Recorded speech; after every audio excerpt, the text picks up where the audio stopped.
Today we're going to be rating AI-generated Magic the Gathering cards. Let's see if any of these hit danger. We're going to start off with the Hungement King. It is a red 2 generic 3 loyalty siege. This is a siege? Wait a minute, no, this is a planeswalker called Siege. Because that isn't like siege like some sort of battle type of, you know, loyalty thing. Whatever, it's immediately I'm confused. +3, put a -1/-1 counter on target creature. That creature gains fear until end of turn. Be afraid. And then -4, destroy target creature. Untap that creature.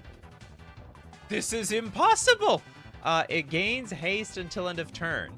I mean, I guess you can attempt to destroy an indestructible creature. So either you, okay, do you know what? I mean, this has more utility than a regular, like, removal spell or ability. Because you can either destroy the damn thing, or you try to destroy something indestructible, or maybe it has regeneration. And then you untap it, and then you can attack with it immediately. Okay, welcome. Anyway, we mean technical. Oh yeah, we mean technical difficulties with the Hungement King. Okay, -8. You get an emblem with at the beginning of your end step. And this is for -8.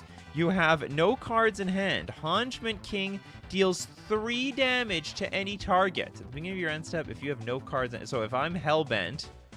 Oh, a lightning bolt every single turn, straight to the face or to creatures or something to that effect. Okay, we got, now, I don't know how we get, I guess you can play one side or the other. The other side is a land. The other side is a siege. Okay, we got the Chronozala, the Bloodlook. This is a legendary land that taps for a black. It also taps for a black, but also has a third ability, sneaked right in the corner, squeezed in between these two black adding, producing abilities. Tap, sacrifice X creatures, destroy all non-land permanents. X can't be 0. You gotta be kidding me! It's just like to sacrifice anything. I can oh, so it can't be 0. I was like, well, X can be nothing. So they actually specify X can't be 0. I'll just sacrifice 1 creature. That's it. I'll sacrifice 1 creature. And blow up things over and over and yeah, planar cleansing on a land. It danger! Absolutely it danger. We can't, I mean, the front side was interesting, to be honest. I don't think it was that broken. It was quite an interesting card. You couldn't even use the -4 immediately. You have to plus the thing up from 3 to 4. But, nevertheless, alright. Planar cleansing on a land. It's legendary, but I don't think that balances it out very, very much. So if X can't be 0, that means it's balanced. Maybe to the AI, I guess. You need to produce 1 creature. At least something. Evoke Grief.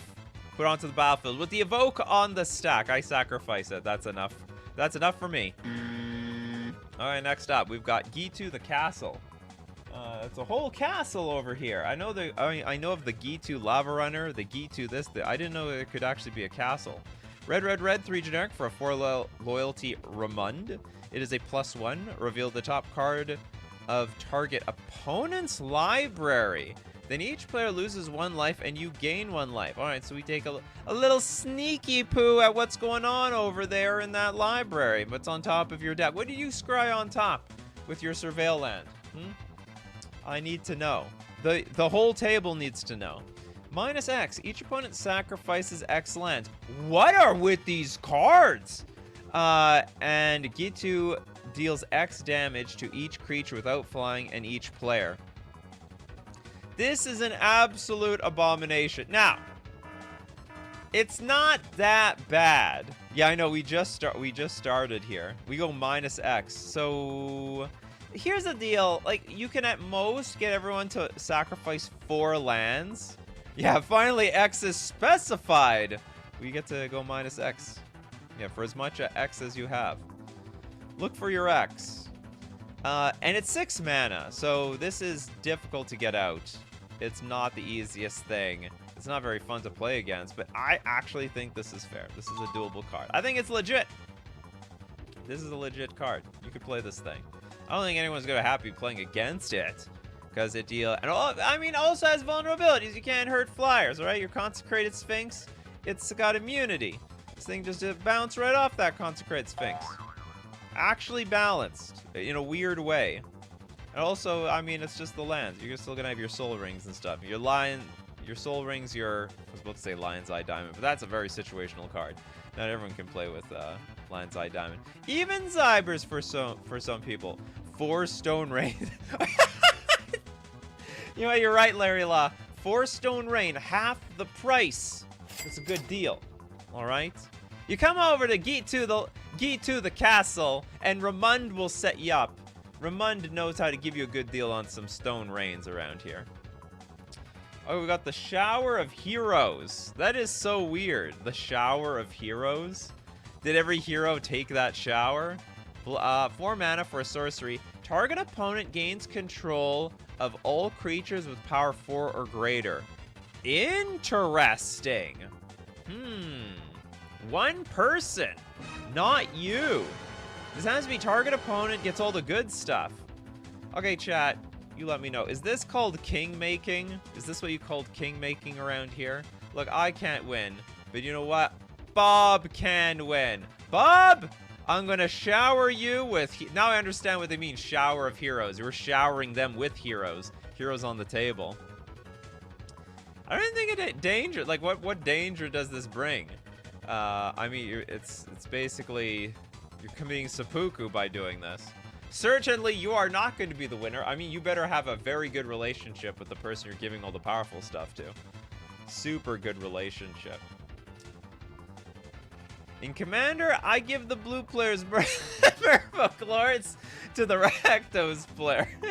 Well, my lords need to be 4/4s. I guess I need to have 4 lords on the battlefield. Yeah, the big donation. And then you got the person playing the Skulk deck down there, or even the token deck. So this does not bother me. Go ahead, give them everything. I have a bunch of dinks anyway. My creatures aren't strong enough to be heroes. They're impervious to this card. Don't drop the soap when you see Emrakul in the shower. Okay, it's good to know. Are there many detrimental power 4 cards? Donate? Oh, good question. There might. Target opponent gains control of all creatures with power 4. There probably is. I mean, I can't think of anything off the top of my head. I would say it's very fair, even maybe too fair. Interesting political card. Love it. Super pass. The Command of Immortality. For 1 mana, it's an artifact. At the beginning of your upkeep, you may put an Infernation counter on Command of Immortality. I can never tell if these are real words or like the AI is making it up. Pay 1, sacrifice Command of Immortality. Target player draws 2 cards for each Infernation counter on Command of Immortality. This is going to be absolutely insane. It's probably too strong. Basically, 1 mana draw 2 next turn. Well, no, it's like 2 mana draw 2, I guess. But that's just superior to, say, a clue token. That's for sure. Yeah, I think it has to be busted. Everyone would play this on turn 1. At least wait till it ticks up for 2 turns, and then you're basically spending 2 mana to draw 2 cards. Too strong. Way too strong. There's like there are 2 wolves in the chat. There are people who like think that this is completely broken, and then there are people like say this is Zybers. Yeah, this is exactly what my deck needs. I was looking for card draw in colorless. Basically, red players are like, yes, I would like to draw cards for the first time in my life. Or for any, this is the budget 1 ring. And it's probably even better too, because it's like it's so cheap to play, and then like just cash in immediately. It works with a proliferate deck. Oh yeah, that's true. That's true. Colorless can't have this. It's a blue card. Well, it's blue in spirit, but it is colorless. Remember, this is an artifact. It reminds me of what's that? Maybe this is not a good comparison. but that it's not a ever-flowing chalice. Maybe not a good comparison. Where the more counters, the more mana, but this is like you have to wait till your upkeep. Okay. Command of Immortality, you are immortally banned. Okay, we got the Shadow of Predation. It is a blue for generic aura. Enchant player. Enchanted player can't shuffle. You gotta be kidding me. I think, honestly, I think that is a very interesting effect. Basically, it says you tutor your library. The entire library has to stay in its order. That's all. No, you cannot mix or rearrange things. Do not pull anything to the front to make your decision. Everything has to stay the same, no matter what. Now, you can like manipulate with the Sensei's Divining Top and stuff like that, but I think it is very, very interesting if you cannot if the opponent cannot shuffle their deck. So what that means, and like the game still plays fine, right? You can still tutor for your creatures, your lands, and the deck, I assume, has been randomized before the beginning of the game. Some of you know who's really randomizing their decks and who's not. But yeah, I think it's a cool card. For 5 mana, I mean, obviously this is jank. You can play this in any deck you want, or like it's harmless at 5 mana. If you enchant your opponent, it's a massive L. Well, you have to enchant player. Oh, you want to chant yourself? Oh, that's an interesting thing, yeah. How can you abuse? See, here's the thing. I could see you putting this on an opponent and then manipulating the top of their deck and putting, like, say, lands to the top and they can never fetch them away. I don't know how to abuse this in our deck. Like, shuffling your deck is actually one of the most broken abilities in Magic the Gathering. I mean, people don't realize it, but shuffling your deck, the whole point is stack your deck, put garbage cards from your hand back on top, rearrange the top of your deck to put the good stuff to the top, and then leave some garbage underneath it, then shuffle the garbage away. You know, basically, it's a super powerful ability. Scry 99 effectively, in some sense. Basically, it doesn't affect the Scry decks, that's for sure. You can search and know every card in order. You know what? You're not wrong, Velocity Arrow. I like that. I like that mentality. So basically, you play this on yourself. You still have to look at your deck to some degree, but then after that, you know exactly what's coming. You could prepare for the future incredibly well. Alice Chan loves the art. The Shadow. They can predict the future. Tutors and search make this busted. Well, it's 5 mana. If you want to play it, go for it. I like it. I like this card. Yeah, it's 5 mana. It's fine. I have a really important question with this. What happens when you have to shuffle a card into the deck? You can't. So I guess you get to just put the card wherever you want. That is how I would interpret. That is a really good question. I'm pretty sure you just put it wherever you want. So like when a card has to get put back into the deck, you just place it wherever. In some cards, or actually, hold on. Some cards say shuffle it into your library, which in that sense, I bet it won't go in the library at all. So like, you know, I don't know, there are some cards that like, you know, shuffle target permanent into somebody's library, something like that. And it would have to be on the wording or something. Usually say put on the top and shuffle. No, they usually don't say that because that's redundant. Those are redundant words or whatever. Cool card. I like it. Venomous Guide. Ooh, it's a Merfolk Wizard. 6 mana for a 5/5. And it's got flying. Now, finally the sky part of Svelun and of Sea and Sky. Humans you control have exalted. What the hell does that have to do with the merfolk? This is a merfolk trader. Whenever Venomous Guide attacks, it gets +X/+X until end of turn. X is not... Oh, where X is the greatest power among creatures you control. Very interesting. So it's basically a 10/10. It's just a 6 mana flying 10/10 that gives our humans exalted. You guys think this is broken? What makes it broken? It's just a 6 mana. It's like basically a vanilla 6/6. Sorry, it's vanilla 6 mana 10-10. It is pretty fair as hell. It doesn't even have any defense. Except that it flies. Not bad. Yeah, not bad for a 10-10. By the way, it's not always a 10-10. Only when the Venomous Guide attacks. Alright? Otherwise, it's just a 5-5. You could blow it up with Dismember or something. 3 for 3 on X actually being defined. Yeah, the AI is learning. The X should be defined. If it's undefined, it's completely busted. Exalted. Oh yeah, whenever a creature you control attacks alone, it gets +1/+1 until end of turn. I mean, okay, so actually this... So if all the humans have Exalted, I don't know how many humans we're putting into this deck, then the Venomous Guide can actually attack for a huge chunk of damage. Enemy spotted. This is the new Merfolk Commander. Oh yeah. What do you do with this thing? Because, like, let's say this was your commander. Then what?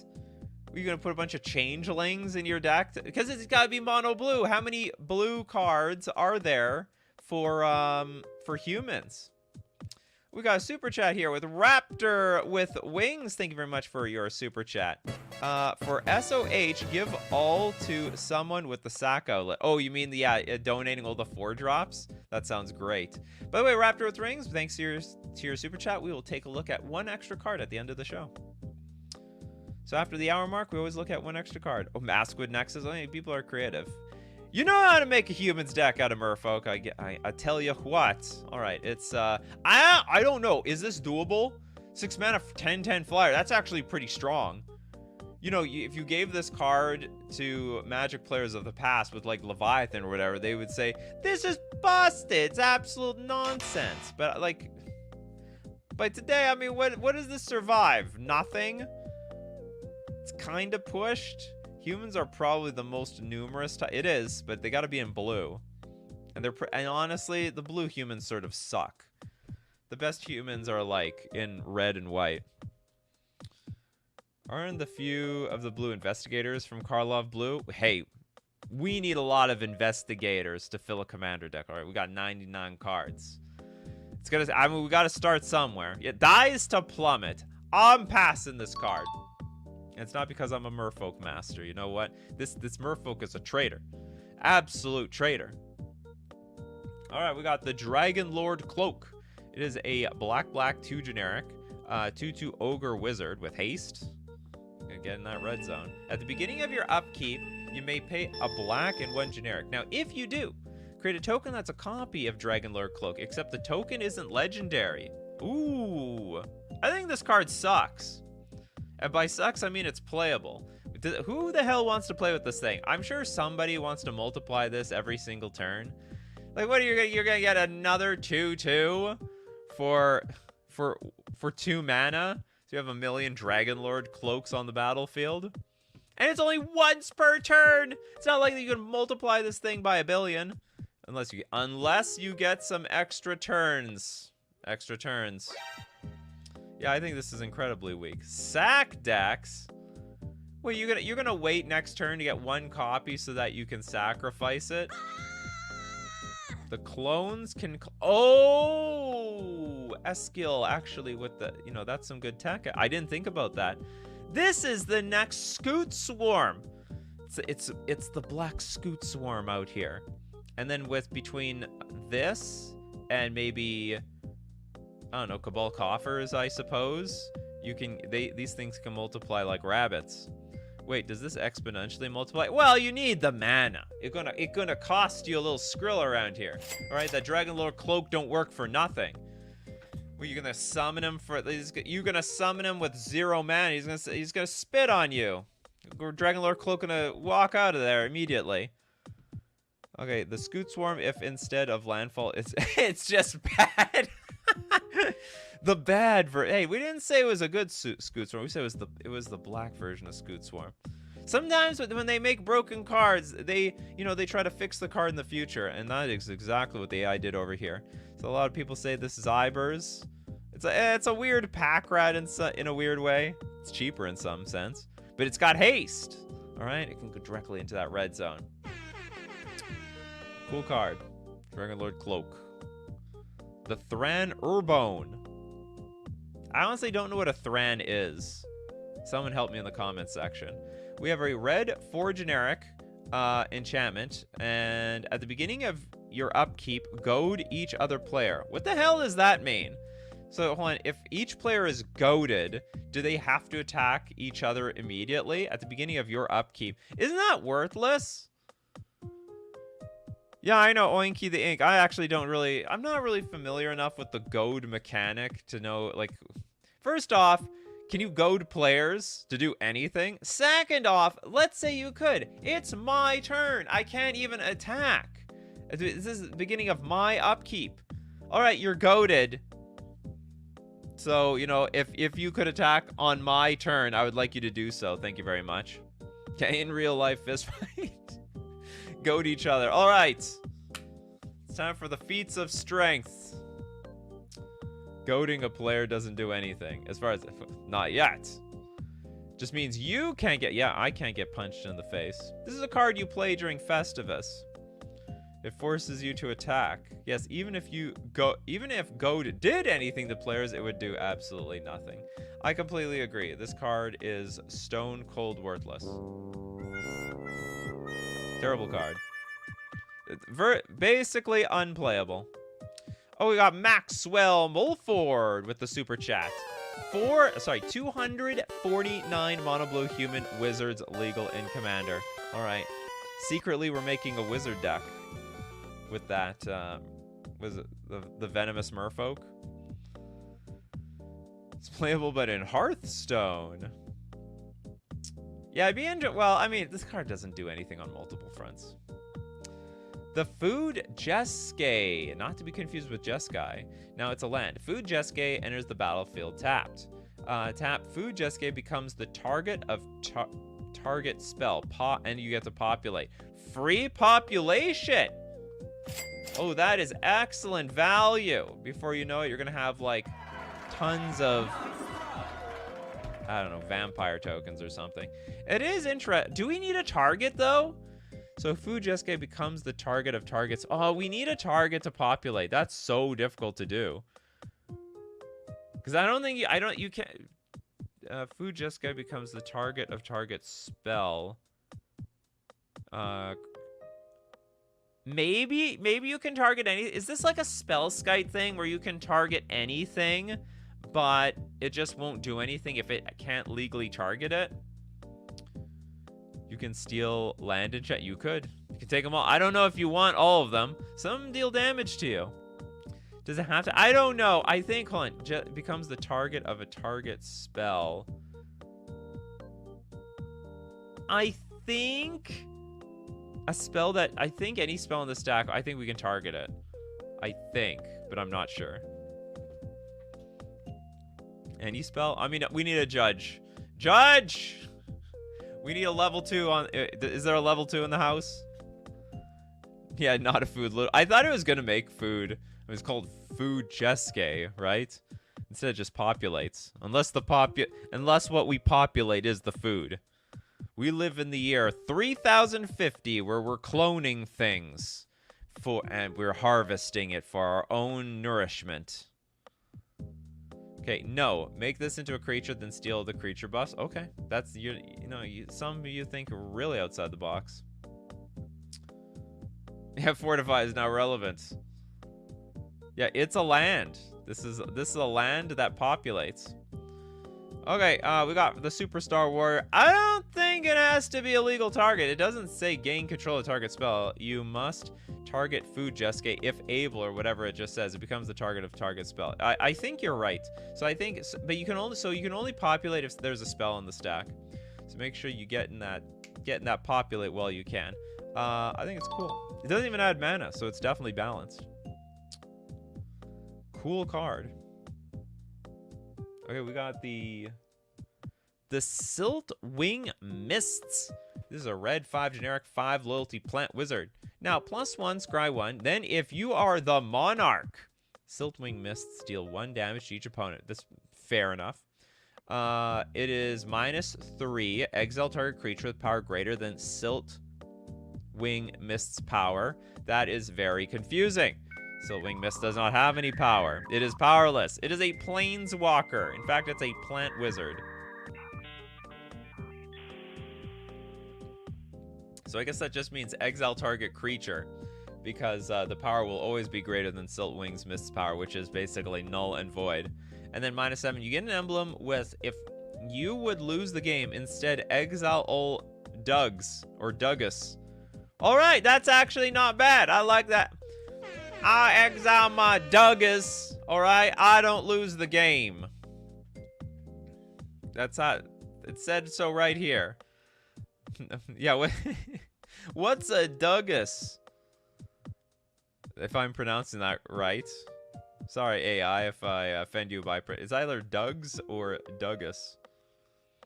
You can't lose this ever. I'm not gonna lose this as long as I exile my Duggus. We instead exile the Duggus. It doesn't say you need to Duggus. Oh no, you definitely don't need them. But if I have them, then we're gonna exile them. So does it prevent the damage that causes you to lose? If not, you just exile this, then lose. No, it's gonna, if it just says if we would lose the game, we just don't. Although I will say, if it's damage based, we probably still lose to state-based effects. We could only prevent losing the game if someone has like Thassa's Oracle. So I mean, yeah, because like what happens is, like, if let's say we go to 0, and then this triggers, and we exile all the Duggus.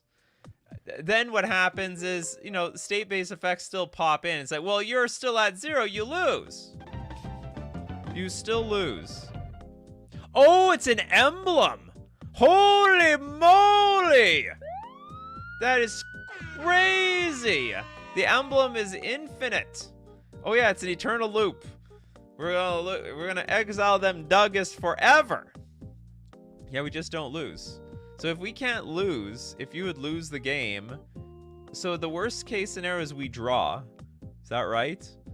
So if we have 2 people with Siltwing Mists and they both, this is like an easy ultimate to hit. Look at this. It's just, you just 3 turns. +6, +7, -7, and then that's it. You just exile them Duggus for the rest of the game. Nikachu can't read cards. It's not that I'm reading the cards. Interpretation is a completely different thing. If someone else wins, does that mean they don't? Or does that just mean you don't lose? They win the game, I think. You either draw or win. Bust. I actually can't. See, no, you can't lose the game. So what if someone wins? Is it a draw? Because they win the game, but you can't lose the game. Therefore, they can't win. Therefore, it's a draw, or is it a wash? It's a wash. Yeah, but if they win, you lose. This is sort of a paradox. We have entered like complete paradox territory. If we can't lose the game, but someone else wins the game, does it really count as a win? Or is it really a draw?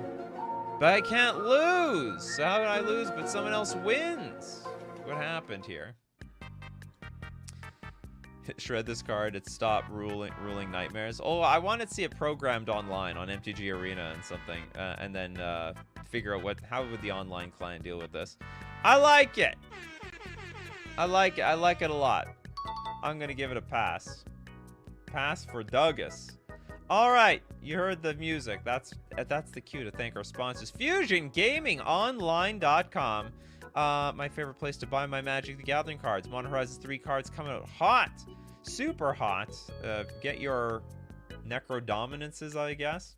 Deal of the week this week. Save 15% off all select Magic foils. You like foiling out your deck? I used to be huge into foils. I don't play enough paper Magic to keep on the foil train, but holy crap. If there's one thing I can undisputedly say, it's more fun to play in foil.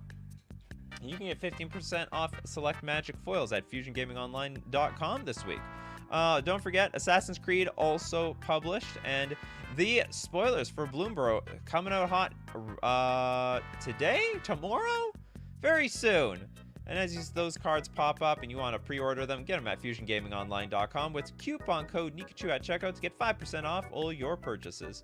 And we're going to thank Mana Trader is the premier place to rent Magic cards online. And if you have never heard of it, they got something called the Mana Trader series. So if you're a competitive player, they have a free roll event every single month, $10,000 in prizes, free to enter for everyone. But if you're a Mana Traders player, you get more money. The prize payout is higher for the subscribers. Look at that. First place, $3,000. If you're not subscribed to Mana Traders, only $300. So, oh, hold on. It's not bad, but it could be better. And they have a different format every single month, whether it be Modern, Pioneer, Legacy, and you're always prepared when you're running with Mana Traders. You can support the show by using my Mana Traders link in the description below, or save 10% off your first 2 months using coupon code Nikachu_IEP. To play all formats you could possibly play. Be part of the Mana Trader series. Alright, it gets back to wild, crazy AI-generated Magic the Gathering cards. Only the craziest here. I wish I did foils. You know, it's not a bad time to get into foils, especially since they're so cheap now. They're considered like a liability in competitive Magic because they like curl enough that it's becoming an inconvenience. So like now that the price of foils are like basically on par with regular paper Magic cards. Used to be double a long time ago. Okay, next up, we got a green 6 generic for a 1/4 vampire. When Thraben Harborant becomes untapped, you may say, when you cast this spell, copy it for each time you've cast your commander. I have to say it? So when it becomes untapped, then I say, okay, I untap the Thraben Harborant. When you cast this spell, copy it for each time you've casted your commander. This literally isn't even text on the card. It's basically worthless. This is basically an unset card. I don't like it. It should have silver border. Yeah, has the same energy as look at it. The exact same energy. Yeah, oh, I may say it. That's right. It's optional.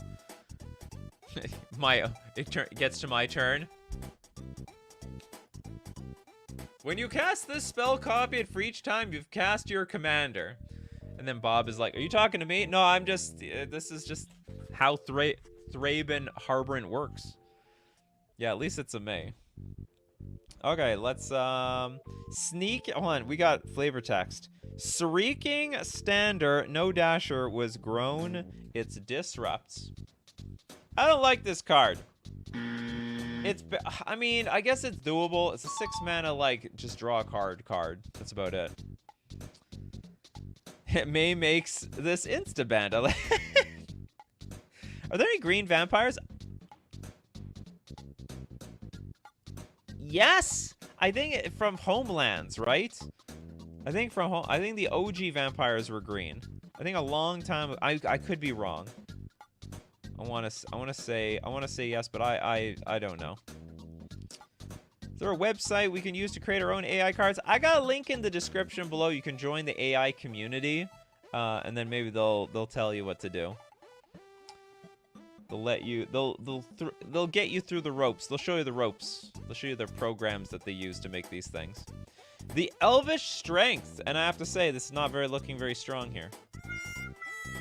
But maybe stronger than he looks. You know what? Black 3 generic, aura, enchant creature. Enchanted creature gets -3/-0. I think he was also making fun of the Elvish Strength. At the beginning of your upkeep, you may put a land counter from your hand onto the battlefield. Sorry, no, you can put a land card from your hand onto the battlefield. At my upkeep. Do you know what? That's interesting. So basically, we're shrinking the opponent's creature. Plus, we get to double our lands every turn. It's like exploration in black. Elvish Strength on opposite day. Yeah. Elves catching shade, I suppose. What's those things on the arms? Bandanas or something? The AI is developing a sense of humor. Well, the elves were always very puny, you know? It's sort of the elvish thing to do. Elves Strength, picture of a god. Ah! They're like brothers from the same mother, in my opinion. One's just green, one's just red. Very Zyber flavor, one of the best AI cards. This true strength of an elf is -3/-0. Elves are usually stronger in numbers. Okay, there's no green vampire found. Just one black vampire with alter ego green druid. Okay, thanks for letting us know, for Ginka. No green vampires. They don't exist. The coffee crew is basically a hive mind. The goblin got cursed with elvish strength. I know. Okay. Interesting card. Doable. Easily doable. The Phantom Witness. It is a 3-mana 2/2. It's a human soldier, but it has an adventure. We're gonna go on an adventure, and as the adventure card has no name, so I can't even tutor for this thing, even if I wanted to. Okay, we have you can't meddling mage this, all right? Protection from meddling mage. Now this adventure is a black 2 generic. Destroy target creature with power 4 or greater. Now each opponent may search their library for a swamp card and put that card onto the battlefield, tap, then shuffle. That's pretty interesting because benefits the swamp players. So anyone playing black doesn't benefit anyone else. All right, if you mono red, you're Azorius. No, you can shove it. You don't get no swamp around here. Okay, now the creature side has Death Touch. And when Phantom Witness enters the battlefield, destroy target land. Holy moly! It's mono white Ponza on a creature. To be honest, I mean this is very close to balanced. If it didn't have this adventure sorcery on the side here, that's probably like a little too much. ETB cancels it out. Yeah, basically. Yeah, super banger card. White. Oh no! Oh no, Jonathan. White, so perfect to blink target. Guess this will. I mean, this could get banned. I think it's actually surprisingly coherent for how much text that there is on this thing. Oh yeah, we give them a land. Well, you know, we could just not play the adventure part of that thing. And also, we're only giving a land to people playing black, people playing the swamps. So you get no advantage if you're in blue, Azorius, red, green. Shred this. I don't want to play against this. It's quite dangerous. It's probably fair for Commander. One-on-one, I think this is an absolute abomination. I would never want to play against this thing. My opponent goes like, Matador turn 1, turn 2, Phantom Witness. No, God, please, no! Doesn't say basic swamp either. Oh yeah, it can be any swamp. It can be a triome if you want to go get it.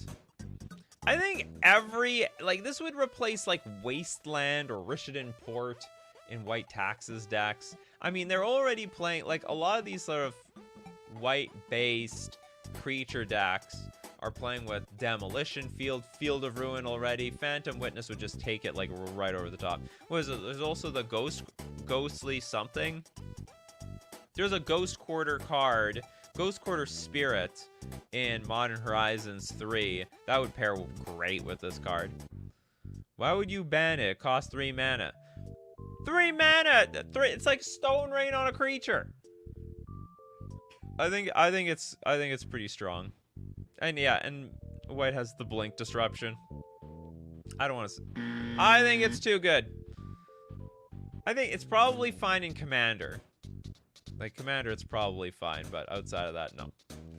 No, no, no, no, no. Okay, well, we have some super chats. Thank you so much for yours. KR.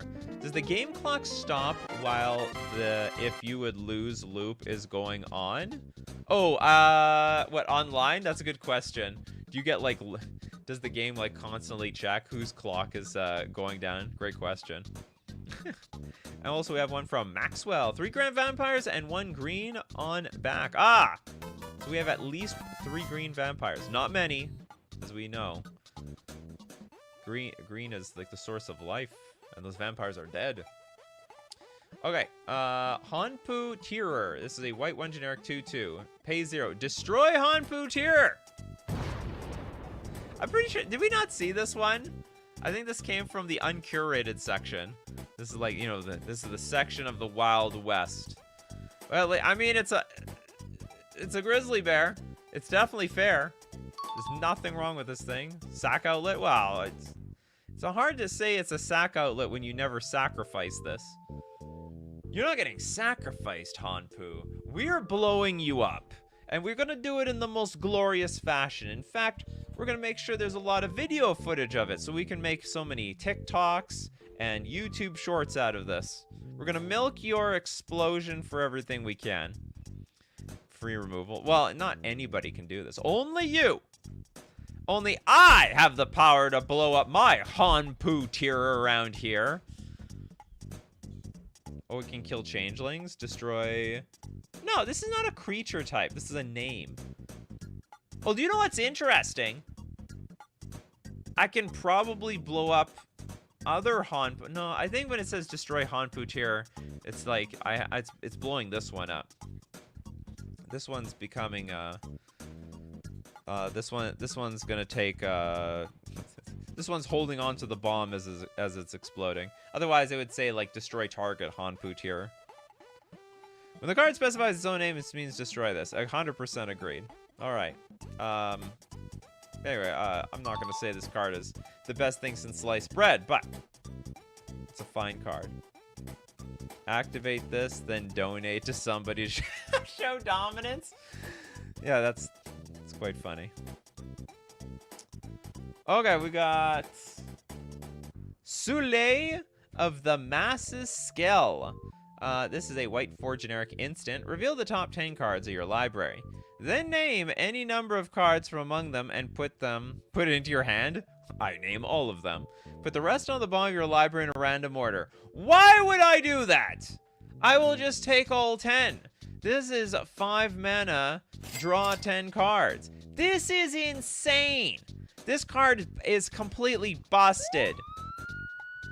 I think it danger. It's just it's literally 2 mana for it's 2 cards for 1 mana. Yeah, draw 10.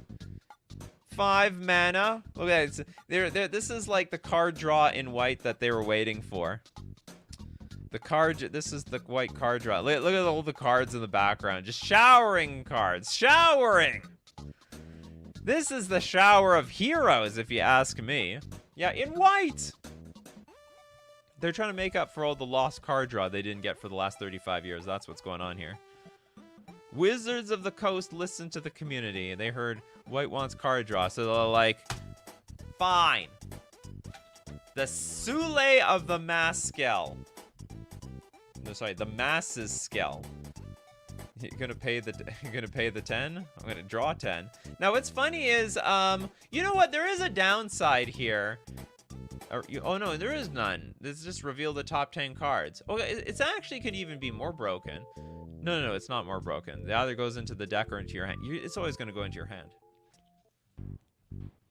It's not even draw. Avoids whenever a card is drawn. Oh, well, it's not a tutor.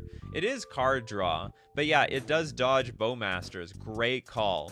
I did not see that. Dodges Bowmasters, Fairy Mastermind. What else does this dodge? This card is absolutely bonkers. Oh, my brother would love this thing for sure. Would work if you named them first, then revealed them. I think that is cooler, to be honest. Yeah, you name the cards that you get, so you have to show them. But like, it doesn't. You're like, under what circumstances would you not want to put the card in your hand? I guess maybe a combo card that you need to have in your deck to tutor later, because you don't want it in your hand. That's like the only. That's the only possible solution I could think of. David says, and if you really need a card in your library for natural order and the like, you don't have to draw. Yeah, exactly. You don't have to. You can just go right back to the library, right where it came from. Yeah, max hand size 7, unless you got the Reliquary Tower, right? You think we're going to play the Soleil of the Masses Scale without a Reliquary Tower? No, we're going to be playing Reliquary Tower in here. We get to keep all them cards. Imagine flashing this back. Okay, I think this is broken. It's a bit too pushed. It is a funny card, like it's expensive, but it's definitely way too good. Way too good. This card is like one of those cards you just empty your hand with mana rocks and jam your Soleil of the Masses Scale as quickly as possible. You get as much value. And it's instant speed, too. So you can play it at end of turn. Cards without the name cannot be interacted by things that wants a name. Don't know exactly what that's in reference to. Better than Atraxa. Not, yeah, pretty good comparison, actually. Way better than Atraxa. Okay, we got the Fang of Clockput. It is a 6-mana 2/5 spirit with double strike and vigilance and trample. Now, for a 1/1 generic sacrifice, Fang of Clockput. Exile Fang of Clockput and each creature you control. When you do, it deals 8 damage to you. Why? No, God, please, no. I do 8. I basically lost everything and dealt 8 to myself. This is self-punishment at its worst. I paid 6 mana for this damn thing. I paid 6 mana an additional 2. Yeah, the effect is poot. Yeah, exactly. But why?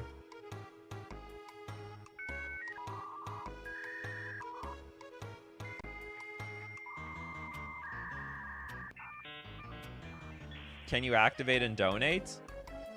Can you donate? Is there any card out there that lets you donate at instant speed? I'm not sure.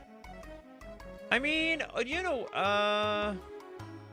yeah, I don't know how that works. Donate plus take control of player. You could maybe play, I think there's a card that lets you play at instant speed, like anything. Oh, you could Teferi plus, activate in response to the activation, play donate, give it to somebody. They exile all their creatures and then they get dealt 8 damage. That's the only thing I could think of off the top of my head. Maybe for Baron Glory synergy. Like in whoops. I'm missing some. Like in Dimension, it only got the pay life ones. Don't know what that's in reference to. John Icarus, not sure if you can force someone to activate it. Yeah, no, I think in the end you have to. I mean, you can force someone to activate it with like Mindslaver effects or Emrakul effects. I don't even know if we can call it Mindslaver anymore when Emrakul's taking control of people's turns more often anyway.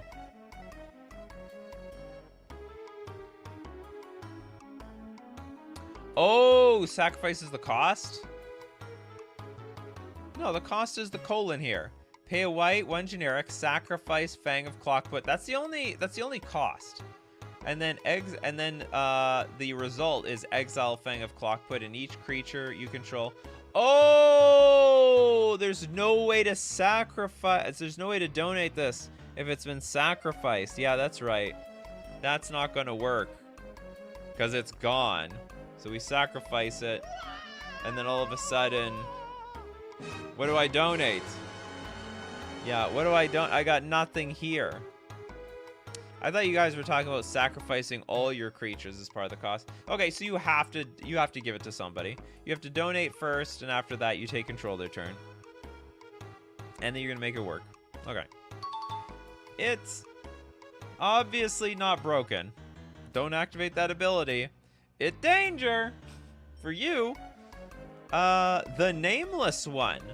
It is a green 6 generic 5/13 tree folk with trample. At the beginning of combat on your turn, exile target creature card from your graveyard. Create a tap power 1 token that's a copy of target creature you control, except it's an artifact with face was a creature. I think chaos is ensuing here. -7, you get an emblem with each creature you control becomes blocked. Yeah, this is pure chaos. Each creature you control becomes blocked. It's a block thing. Dude, what does that mean? Like, basically, for the rest of the game, my creatures never get damage? It's like, I attack with all my creatures. The opponent's like, well, I'll do nothing because they're all blocked. Well, crap, you're right. What do you like? What do you like about this card? It's a good card. Yeah, chaos absolutely ensued, Tyler. You want the art, huh? It's like some weird dryad. It's Dryad in the Lotus Field. Pedgeman likes the name. I think a little sarcasm there. Okay, anyway. Completely unplayable trash. We're gonna Shrek it. That's right. It gets Shreked. Yeah, voted for deeply. Where is that? Voted for deeply. You know who voted for flying though? Was the venomous merfolk. We got the long blade cools cat for a blue 2 generic. It's a 0/3 elemental with flying. Voted for flying.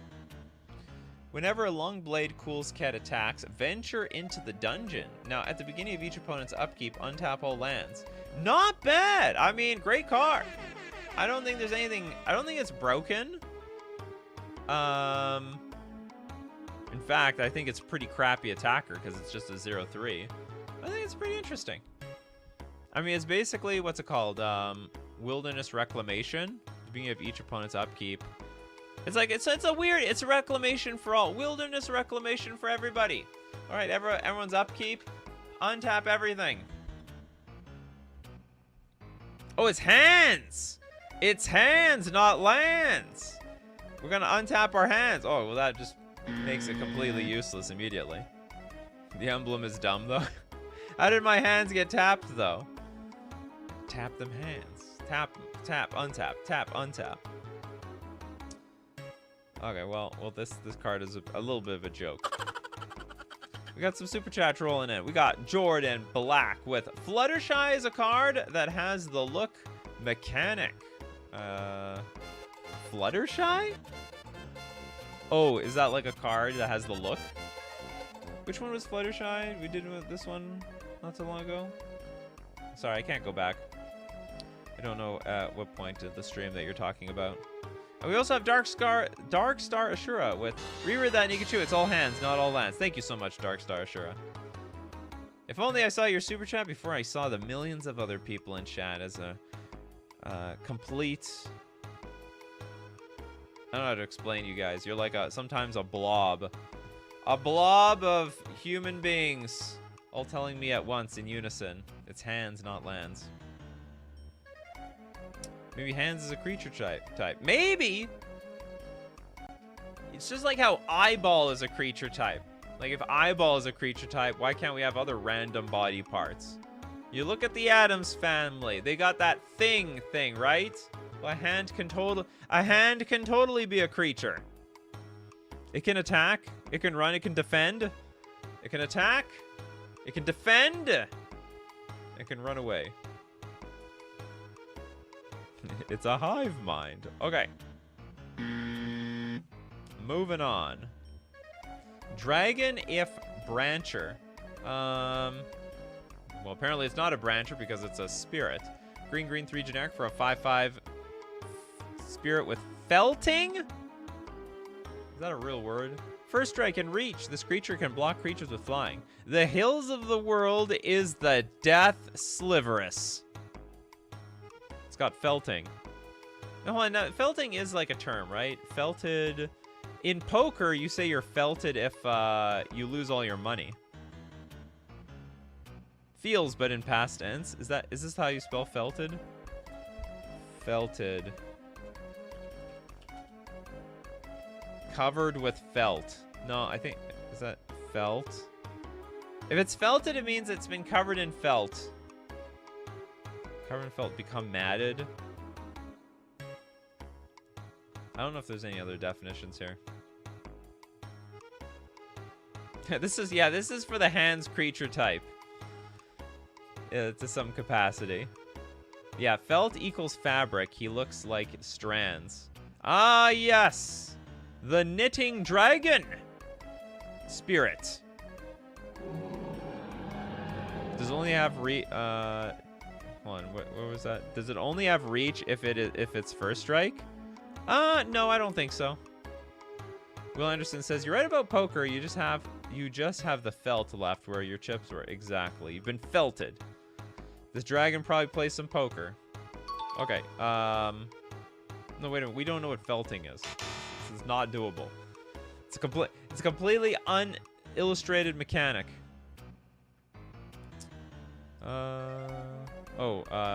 Fluttershy is a real silver border card that has a stare at a card. Oh, I see.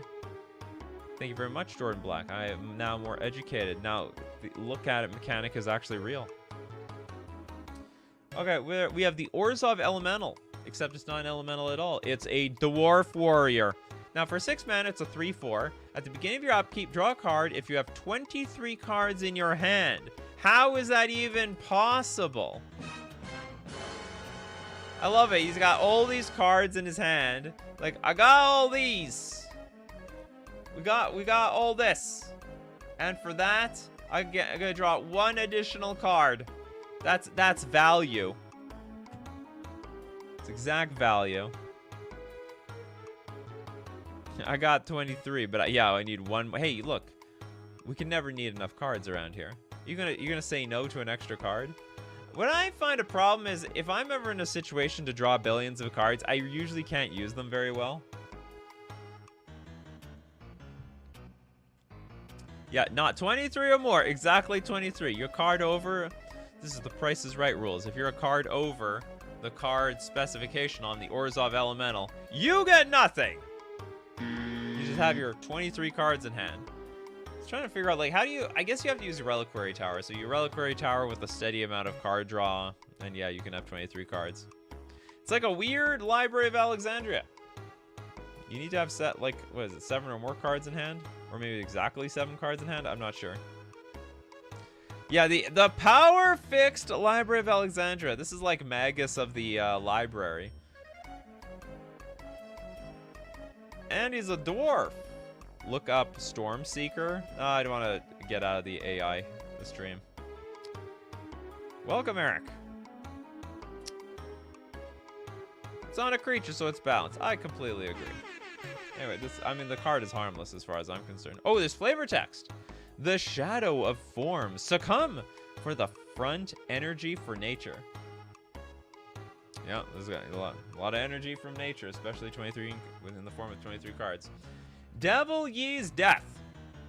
A red 3 generic legendary sorcery. Devil Ye's Death deals 6 damage to each creature without flying. Not bad, so it's a pretty good sweeper. Add 3 legendary rogue cards from outside the game. Holy crap. Okay, so this is basically just 4 mana, draw 3, and then create a 1/1 white human soldier creature token with whenever an opponent draws a card, they can't. This is busted! That's crazy! So we're getting like 4 creatures. What does it mean add? Like put onto the battlefield? Yeah, I mean, yeah, add where? I don't think we're putting them in our hand. I think they go straight directly in play. I like this. You create a token that has whenever an opponent draws a card they can. So basically, they're just supremely locked out of the game. Absolute nonsense card. So infinite damage to non-flyers. Is it really infinite? It just deals 6 damage. That's it. And that's the end. Yeah, everyone else can't draw. Drawing ends the game. No more drawing around here. You better have your Necropotence out. It's the only thing that's going to continue drawing cards throughout this game.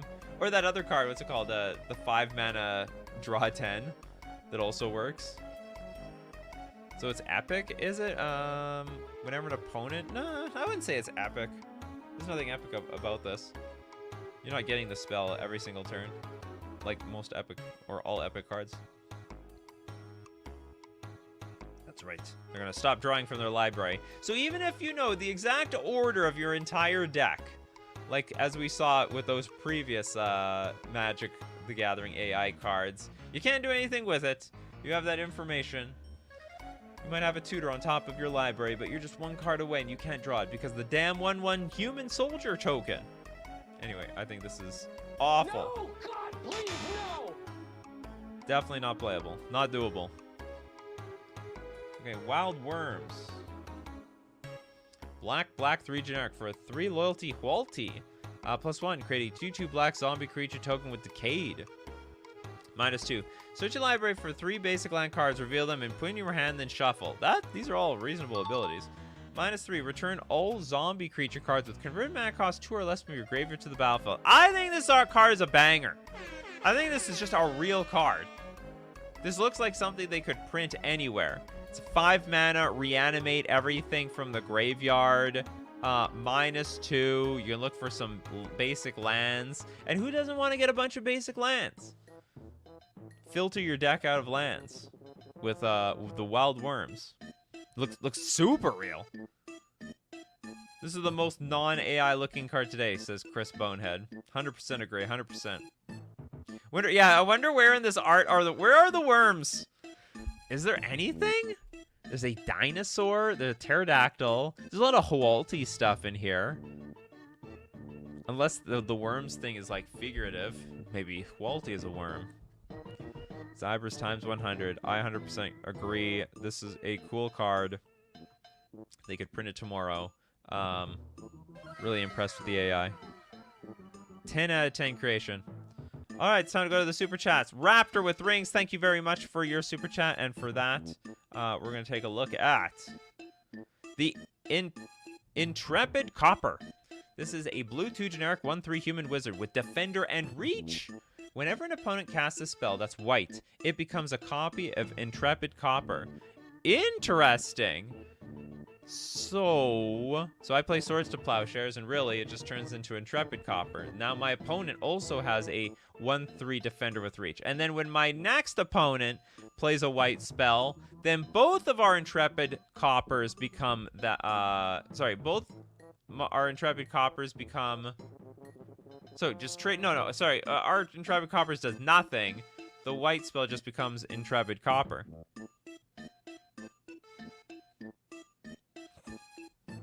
Yeah, this is like anti-white weenie tech. Super anti-white wiener. White weenie. All the weenies, they're wieners, okay? Toilet Duck, if your opponents do this, then they have Intrepid Copper as well. And their Intrepid Copper turns your white spells into copies of Intrepid Copper. Well, I'm mono blue. I think it would be a complete blunder to be playing a white deck in combination with Intrepid Copper. I think that's a flavor fail. I think you've misbuilt your deck. Yeah, it turns mono white into wall spam. Here, this is the hard refutation to the stacks decks. Oh, imagine. Okay, get this. Okay, I'm just brainstorming here. Painter Servant, name white, into Intrepid Copper. Then what happens? Is the game over? Or is anyone with, like, lands that can attack the winner? Because I think that's the only thing that's going to get through all the Intrepid Coppers. Remember, they can't attack. They can't do anything. Trip is like, yeah, way too good. It's one step away from Iona for white for only 3 mana. Yeah, but the difference is Iona was super powerful. It was a 7/7 creature, or was that Iona a 9? I think Iona was a 7/7. This is a 1/3 that can't even attack. All right, this is weaker than a fugitive wizard. It's on defense. That's right, it defends. This card is a sideboard danger. I like this card. I'm giving it a pass. I like that card a lot. All right, Maxwell, thank you very much for your super chat. With that super chat, we go to the Stark Scavenger. 4 mana, 3/3 beast. Whenever an opponent draws a card, you may put a stun counter on Stark Scavenger. Now you remove a stun counter from Stark Scavenger, add green. If there are no stun counters on Stark Scavenger, sacrifice it. Oh no! Oh, definitely easily fair. Very, very doable. The whole point of like adding mana and then sacking this creature just makes it basically close to unplayable. When our opponent draws a card, and it's a stun counter, so like if it's tapped, it's like literally never untapping.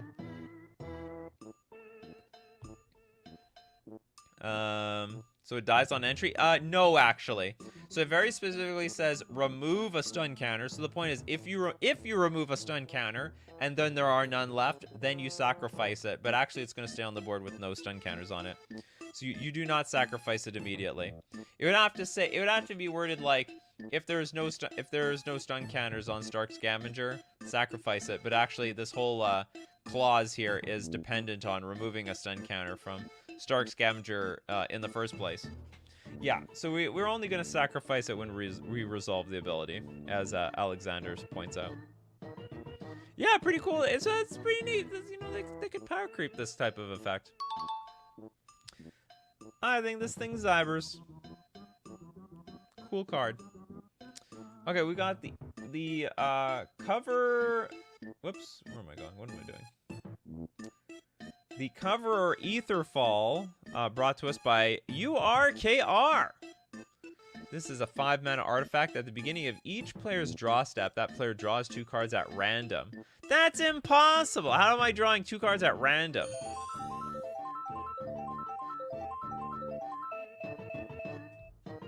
Do I roll a die to see which player's library I'm actually drawing from?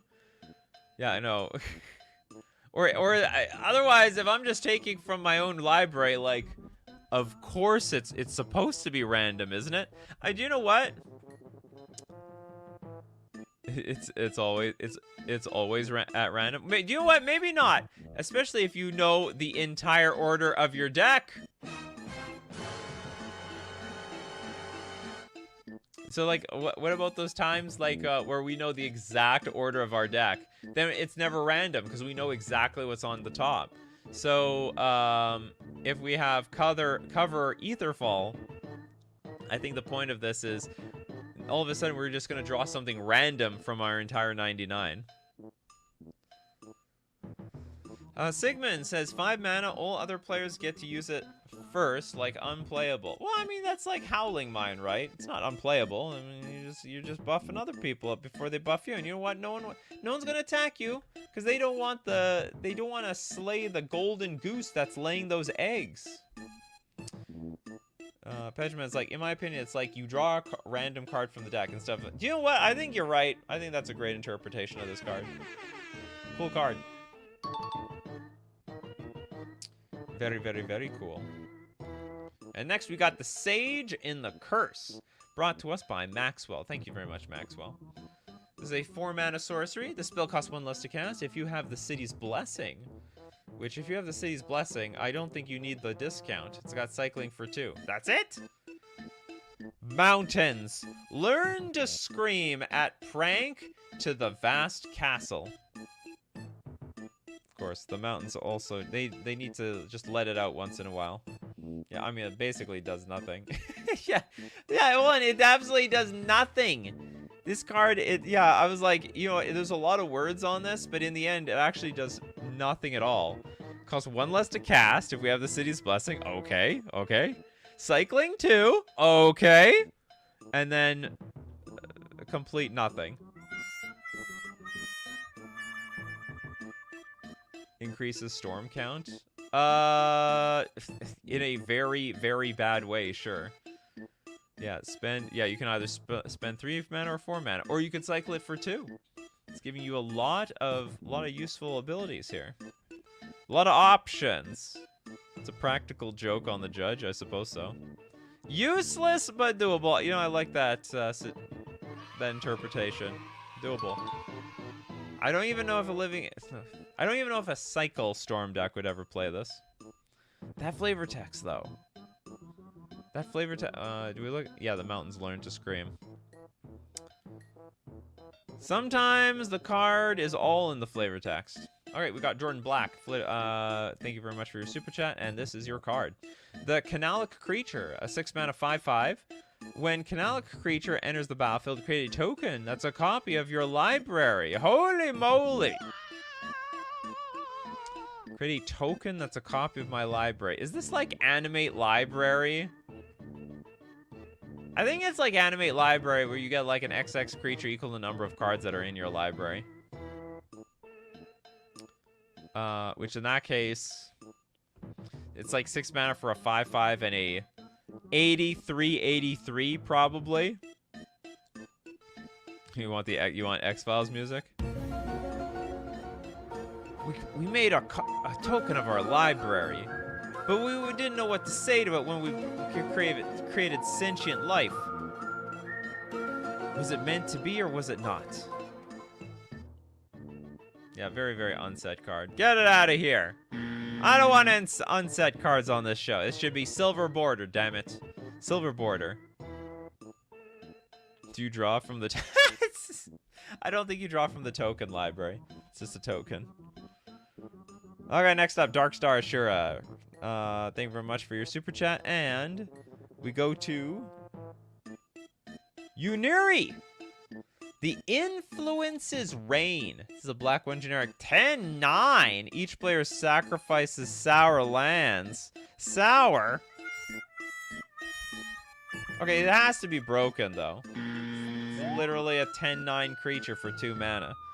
This is Tarmogoyf in the year 2050. Just a blank nothing for 2 mana. This is Power Crept Tarmogoyf. Oh yeah, it's not even a creature. We need to animate this thing into a creature first. It's literally just a legendary artifact.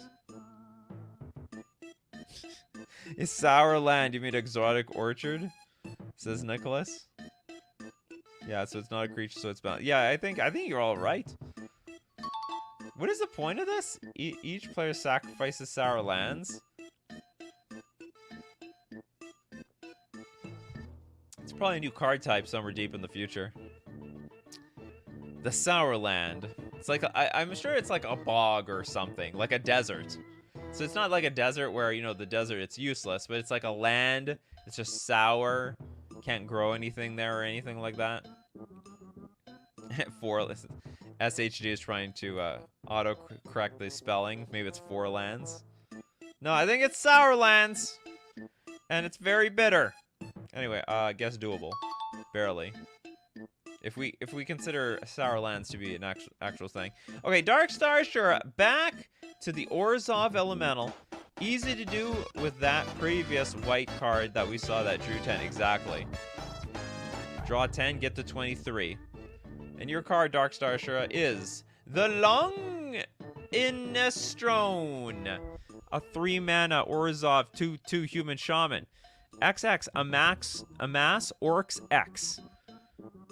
Okay, we've got Lord of the Rings and the Lunging Strone. Players can't draw more than 1 card each turn. Well, this is very bad synergy with Orcish Bowmasters, especially if you're, like, amassing Orcs X. Hold on. Players can't draw more than 1 card each turn? Yeah, completely useless with Bowmasters. Whenever the Lunging Strone attacks, you may add blue, black, 1 generic. I think this card's insane. This card's absolutely nuts. Infinite death triggers? 4 for 4 costs working. Oh yeah, that's right. Actually doable.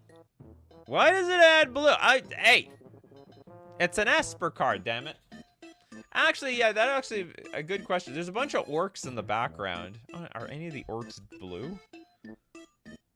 This is actually interesting. Amass Orcs X. So if you have like a lot of empty mana, or I guess you could attack with this thing to get some extra mana, we'll make some orcs around the battlefield. I'm gonna pay a bunch of mana to make a Amass Orcs X. And it's not like you can make extra tokens. You just get 1 token. It just keeps getting bigger and bigger. That's a soup in his hand, like a mini strone. Yeah, I guess so.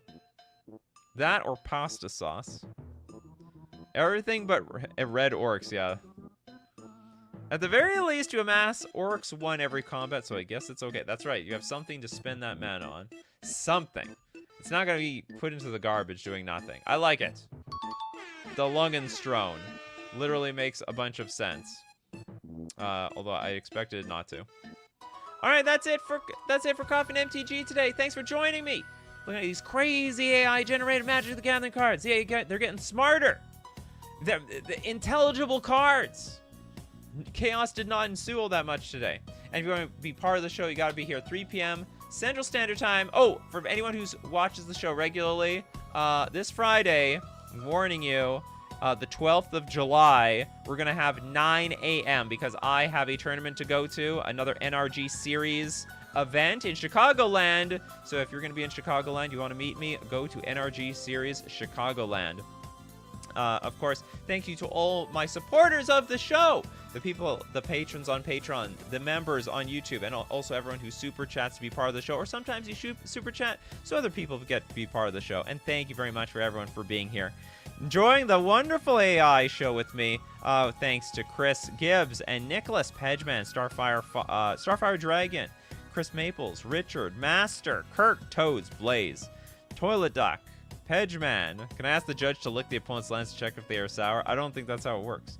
Oh boy, garlic, light code, because you guys are the show. So as usual, my coffee crew, keep brewing up them coffees, and we're going to keep brewing up the magic. Take care of yourselves, and I will see you at the next cup.